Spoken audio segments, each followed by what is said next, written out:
Verilən əmrə əsasən Gəncə Kənd Təsərrüfatı Texnikumu və şəhərimizdə yerləşən Şuşa Kənd Təsərrüfatı Texnikumunun fəaliyyətə dayandırılaraq onlar Gəncə Dövlət Texniki Kollecinin tərkibinə daxil edilib. Onu da qeyd edək ki, qərarın icrası nəticəsində birinci təhsil müəssisəsində 77, ikincisində isə 30 nəfər texniki inzibati işçi işsiz qalıb.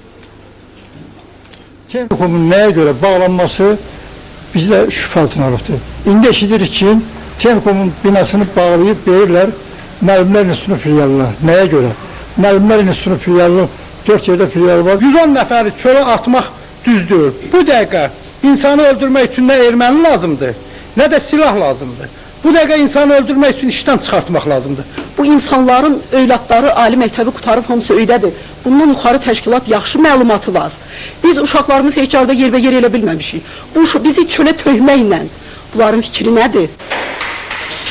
İşsiz qalanların narazılığı təbii haldır. Lakin Texniki Kollecin rəhbəri bu qədər kadrın hazırlanmasına hazırda ehtiyacın olmadığını bildirdi. Digər səbəbləri isə belə açıqladı. Bəs görəsən texnikumların müəllimləri işlə təmin olunacaqmı? Bu müəllimlər Nazirimizin əmrində çox aydın göstərilib ki, müəllimlər hamısı öz qrupları ilə bərabər tədris etdikləri dərsləri gəlib bu kollecdə davam etdirəcəklər və müəllimlərin heç birisi, necə deyirlər, təhsildən, tədrisdən kənarda qalası deyildir.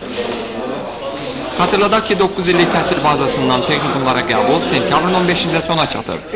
Bu il 11-ci sinifi bitirənlər isə ayın 19-na dək sənəd verə bilərlər. İmtahan günü hələ dəqiqləşdirilməyib. Ceyhun Səfərov, Vaqif İbrahim Xəlil, Xəbər Plus.